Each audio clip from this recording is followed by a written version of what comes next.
Chennai central ரயில் நிலையத்தில் பயணிகள் காத்திருக்க வசதியாக ஏசி காத்திருப்பு அறை செயல்பாட்டிற்கு வந்துள்ளது.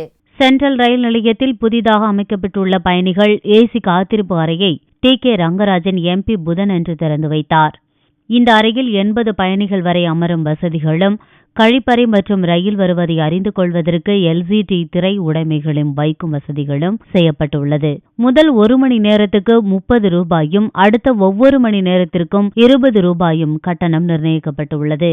இந்நிகழ்ச்சியில் தெற்கு ரயில்வே சென்னை கோட்ட மேலாளர் அனுபம் சர்மா செய்தியாளர்களை சந்தித்தார். கடந்த 2 ஆண்டுகளில் சென்னை கோட்டம் பல்வேறு வகையில் வளர்ச்சியடைந்துள்ளது என்று கூறிய அவர், சென்னையில் வெள்ளம் வந்தபோது ரயில் பெட்டி பராமரிப்பு பணிமனைகள் பாதிக்கப்பட்டதாகவும், அதிலிருந்து விரைவில் மீண்டு வந்தோம் என்றும் கூறினார். மின்சார ரயில் மோட்டார் பெட்டிகளை சரியான கால இடைவெளியில் பராமரித்து பழுது பார்ப்பதில் சிறப்பு கவனம், தொடர் ஆய்வு ஆகியவற்றின் அடிப்படையில் தாம்பரம் பணிமனை ISO தர சான்றிதழ் பெற்றுள்ளது என்றும் தெரிவித்தார். பயணிகள் வசதிக்கு மட்டும் 40 கோடியே 6 லட்சம் ரூபாய் செலவு செய்யப்பட்டுள்ளது என்றும், பயணிகள் சேவையில் நாடு முழுவதும் உள்ள கோட்டங்களில் சென்னை கோட்டம் 6வது இடத்தை தக்க வைத்துள்ளது என்றும் அனுபம் சர்மா கூறினார்.